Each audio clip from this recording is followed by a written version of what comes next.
Ma különleges vendégünk van az NMHH-tól, aki egy gyermekjogász, és az online tér gyermekvédelmének élharcosa. Beszélgetünk a digitális világ kihívásairól, a kidfluencerek szerepéről és arról, hogyan lehet biztonságosabbá tenni a netet a legkisebbek számára is. Ez itt az NDZcast, ahol a legfontosabb társadalmi kérdésekről beszélgetünk a mai nap Novák Adriennel, gyermekjogásszal, őszintén, felelősséggel és megértéssel. Tartsatok velünk a mai epizód során, hisz már rengeteg értékes információhoz fogtok hozzájutni.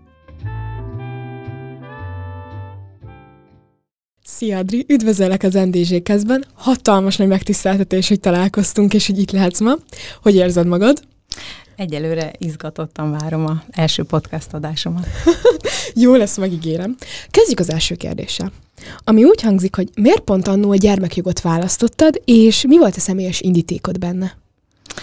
Mindig érdekelt, már gyerekkoromban is hatalmas nagy igazságérzettel rendelkeztem, és mindig érdekelt, hogy a legkiszolgáltatottabb korcsoportot, területet hogyan lehet védeni, vagy bizonyos helyzetekben hogyan irányítanak a szülők, mik a jogaik a gyerekeknek a családban, és ehhez hozzá kapcsolódott a munkám a Nemzeti Média és Hírközlési Hatóságnál, ahol elsősorban az online gyermekvédelemmel foglalkozunk.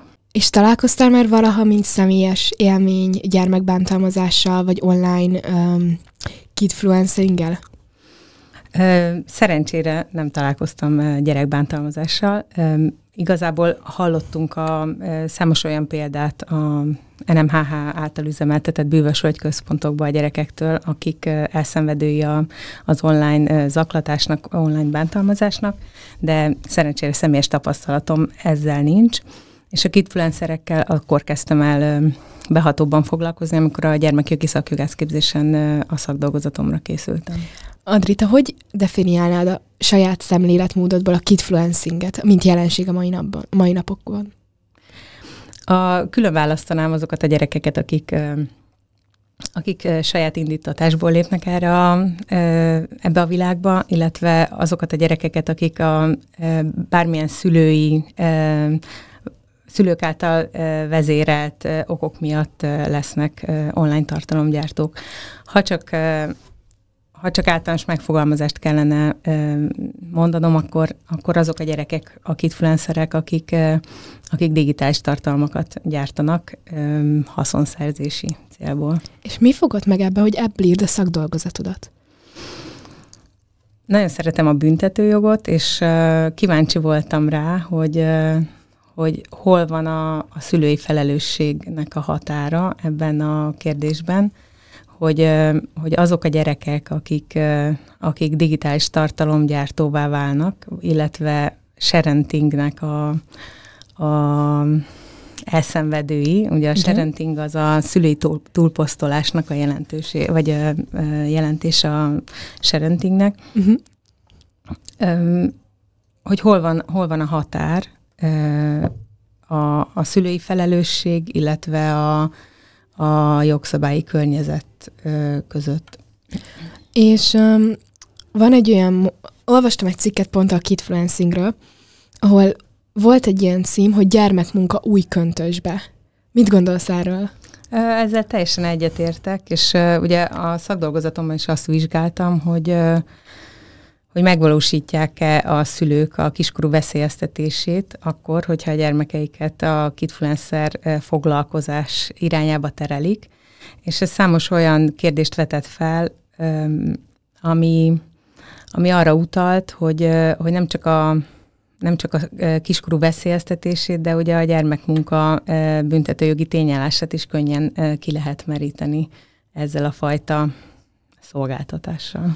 Ugye ezt tudjuk, hogy Amerikában, sőt az egész világon egy nagyon nagy jelenség. Pont Netflixen csináltak róla egy dokumentumfilmet, sajnos nem volt lehetőségem megnézni, nincs Netflixem. Viszont az előzetes megnézve, sőt, képzeld el, én szembe jöttem nagyon sok kidfluencinggel az évek alatt, és ugye meg a YouTube-on néztem utána, és láttam, hogy mekkora lelki teher van, még azokon a gyerekeken is, akik mondjuk csak 1-2 percet szerepelnek a videóba. És hogy ez az egész mennyire látszik Magyarországon?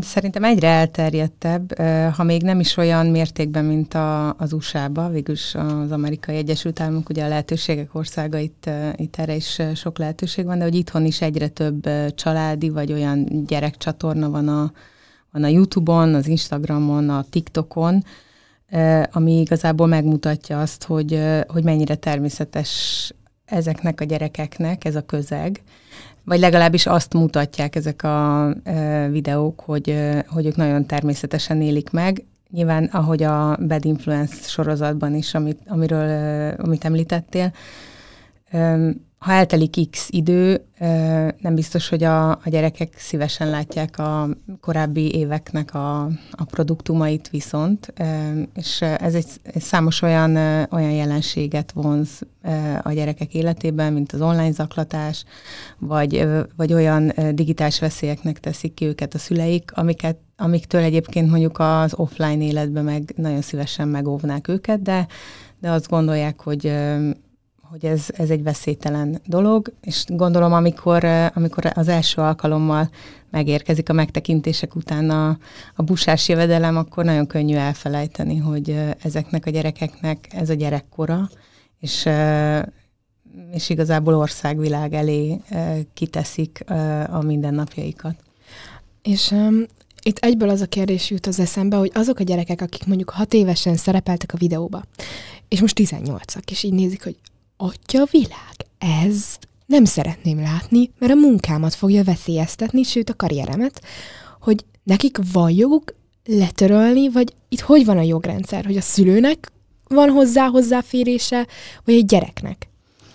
Általában ugye a szülők készítik elő ezeket a csatornákat, amin aztán megosztják a gyerekekről a tartalmakat, de amikor egy gyerek eléri a nagykorúságát, akkor mondhatja is azt, hogy ő nem szeretné tovább, ha ezek a tartalmak keringenek az online térben, és a Nemzeti Média és Hírközlési Hatóság által üzemeltetett internet hotline-nál is van lehetőség bejelentést tenni, hogyha olyan nem kívánt fotók vannak rólunk az interneten, amiket szeretnénk, ha már nem lennének esetleg ott, vagy olyan tartalmak.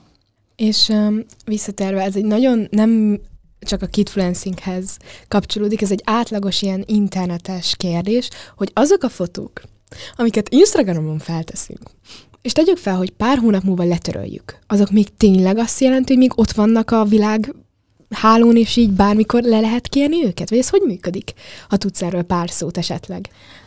Pontosan a technikai hátterét azt nem fogom tudni neked elmondani, de ugye nagy szerverparkok és hatalmas nagy szervereken tárolják az adatainkat szerte a világba, aminek ugye környezetvédelmi hatásai is vannak, nem csak a saját adataink tekintetében, hanem tehát a környezetvédelmi hatás az ugye teljesen más. De igen, ez a mondás igaz, hogy amit egyszer az internetre kiteszünk, az ott is marad. Jaj, de jó. És lenne egy olyan kérdésem még, hogy ez egy ilyen kis kreatívabb kérdés, hogy így hangzik. Te hogyan képzelnél el egy tökéletes, biztonságos közösségi médiát? Milyen lenne szerinted az ideális social média? Ezen a kérdéseden már korábban is gondolkodtam. Mindenképpen elkülöníteném a gyerekekre vonatkozó dolgokat, illetve a felnőtteknek a közösségi média használatát. Tehát, hogy attól függ, mire akarjuk használni a közösségi médiát. Ugye sokan azt mondják, hogy csak azért vagyok fenn bizonyos platformokon, hogy a régi ismerőseimmel tartsam a kapcsolatot, olyan emberekkel találkozok, vagy olyan emberekkel csetelek, akikkel 100 éve nem találkoztam. Ezek valóban jó dolgai a digitális lehetőségeknek, ugyanakkor senki nem gondol bele abba, hogy mi van azokkal a tartalmakkal, amiket egyébként csak azért tesznek ki ugye a sharenting miatt a szülők is, mert nagyon büszkék a gyerekeikre. Egyébként mindenki nagyon büszke szerintem a gyerekére, de ezzel olyan lavinákat indítanak el a szülők, amik azt sugallják, hogy igazából mindenki csak a tökéletes életét teszi ki ugye a kirakatba. És szerintem számtalanszor belefutunk abba, hogy bezzeg neki, bezzeg ő milyen szép, bezzeg ő mennyire csinos, és azt szerintem, ha egy felnőtt fut bele ebbe, szerintem ő sokkal jobban tudja kezelni, ha egy gyerek fut bele abba, hogy a másiknak szebb a haja, csinosabb, vékonyabb a dereka, nem feltétlenül néz a dolgok mögé, hogy lehet, hogy ezeket filterekkel és mindenféle alkalmazásokkal éri el a posztoló, de akkor egy idő után ő is elkezdi a saját testképét hasonlítgatni a online platformokon látott emberekhez. Igen. Emlékszem, amikor meg voltam hívva egy NMHH beszélgetésre, és pont ott az AI-t kezdtük el beszélni, de áttértünk a social médiára, mert nagyobb eséllyel egyelőre 2025-ben ez egy szerintem 3-szor nagyobb probléma, hogy a social médián mekkora hamis és álli világ van. És olyan érdekes, képzeld el, hogy ugye ott felhoztam azt a történetet, hogy amikor én 9 éves voltam, és a Snapchat nem támogatja a videót, a Snapchat filtereket próbálgattam magamon kicsiként, akkor konkrétan ugye volt ez a nagyon szép női filter. És a tükörben nézve nem ugyanazt láttam. És egy 9 évesnek, a pszichéjének azt látni, hogy lehetnék ilyen szép is, de nem vagyok, hát az önbecsülésemnek úgy ötetett, hogy elkezdtem sminket hordani. És abban a pillanatban jöttem rá, hogy hogy lehetek ilyen szép is, csak sminkel. És az önértékelés nagyon oda teszi. Viszont a kidfluencerekre visszatérve, én néztem ilyen videókat, hogy bezzeg neki mennyi barátja van, ide viszi partizni, hogy essenek a partin, hogy ő 13 éves hogy van barátja. És nem is csak én, hanem a barátaim is akkoriban nagyon hozzájuk hasonlóan elkezdtünk mi is forgatni. Nem tettük ki ilyenetre, csak nálunk voltak. És azon gondolkozunk, hogy kitegyük-e. És nem volt ugyanaz a videó. És ez is az önértékelésünkben nagyon durván beleszólt. Ez mennyire látod, hogy a gyerekeknek az önértékelését megváltoztatja, nem csak a social media, hanem maga ez a kidfluencereknek is, hogy gyártják a tartalmat. Egy gyors bejelentés. A podcast létrejöttét a Telekom Craft támogatja, aki nem csak stabil kapcsolatokat, de ezt a fantasztikus helyszínt is biztosítja az NDZ Kast számára. Nagyon sok olyan visszajelzést kapunk a kutatásokba, ahol igenis erős hatása van, főleg a lányoknál az ideális testkép keresése és a közösségi média hatásának.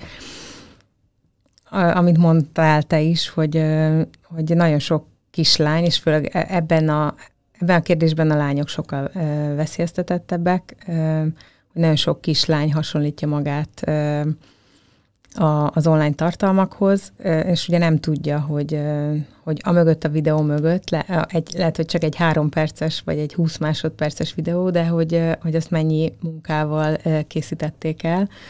Ezekről nem szólnak az információ. Meg bocsánat, de a konfliktus, ami mögötte van, a rengeteg összeveszés, a kiabálás, ami megint a szíjéhez nyúl a gyereknek.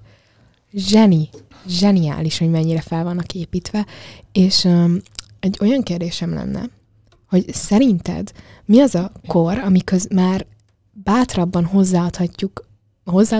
odaadhatjuk a gyermeknek a telefont a kezébe?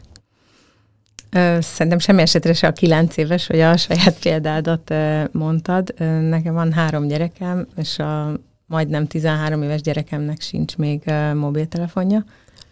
Egyike az utolsó fecskéknek az osztályában.